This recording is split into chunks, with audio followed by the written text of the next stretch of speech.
Совсем немного остается до годовщины трагических событий на Майдане. В феврале 2014-го в центре украинской столицы погибли люди, но до сих пор точная картина произошедшего не восстановлена.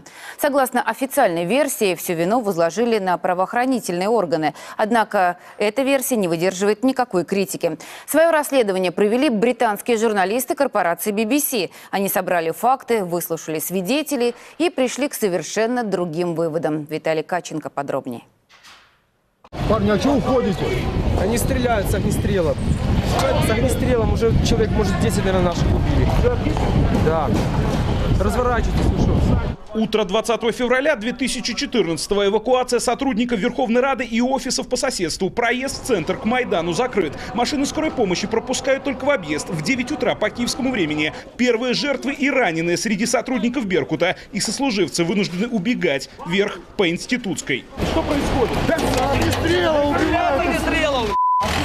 Да, они нас валят, мы ждали. Команды нету никакого. Оружие никто не дает! Как против огнестрела можно со щитом стоять с этим? Пацаны, уезжайте, честно, уезжайте отсюда. Вперед выезжают два БТРа, чтобы прикрыть отход украинских силовиков. Наша съемочная группа в этот момент на перекрестке улиц Институтской и Шелковичной до гостиницы «Украина», откуда ведется стрельба. Ровно 570 метров милиция отошла к баррикадам у выхода из станции метро Крещатик. После того, как ребята закрепились на баррикадах, снайперы с карабинами, они немножко растворились в толпе. То есть начали молодых ребят посылать вверх. Также появились снайперы уже в отеле «Украина». Там, я не понял, но если сверху считать, это 3-й этаж. Тоже снайперы. Полковник внутренних войск в этот день вывел из-под обстрела итальянского журналиста, который остановился в гостинице «Украина», Стефано Белардини, с чемоданами и видеокамерой. Он не мог не заметить, откуда стреляли. На этих кадрах видно, евромайдановцам стреляют свои же в спину.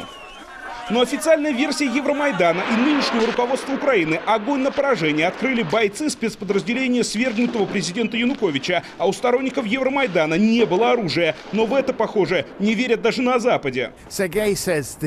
Нашему герою Сергею сказали: занимай позицию за колоннами. Отсюда будут видны часы, фасад банка и вообще вся линия фронта. Журналист BBC Гэбриэл Гейтхаус нашел человека, который участвовал в расстреле, скрывая лицо и настоящее имя. В сюжете его называют Сергей. Он рассказал, что больше месяца провел на Майдане. Там его завербовал некий отставной офицер.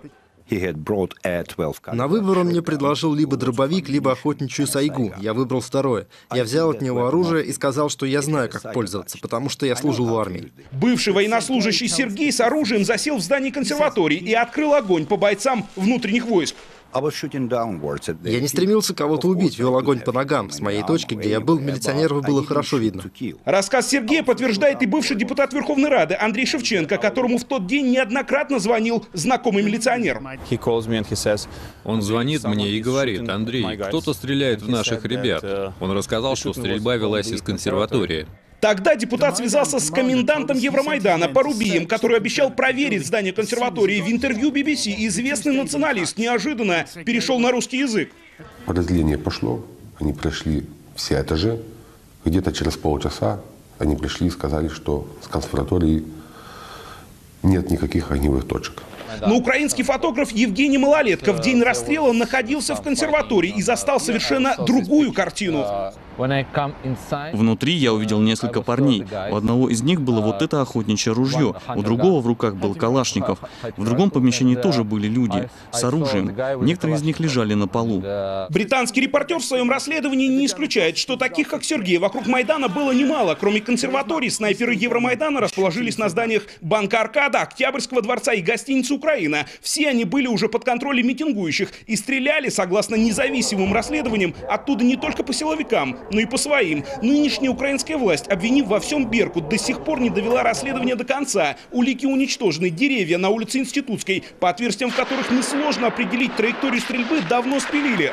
Чтобы снять напряжение в обществе, которое требует установить виновных в гибели 126 человек на Майдане, как протестующих, так и силовиков, в отставку подал уже второй генеральный прокурор со времен Майдана. Вместо Виталия Еремы новым руководителем стал его зам и кум президента Петра Порошенко Виктор Шокин. Новый генпрокурор обещает представить отчет в Раде по расстрелу на Майдане к концу февраля. Виталий Каченко, Александр Бутухов и Сергей Тютенко. Первый канал.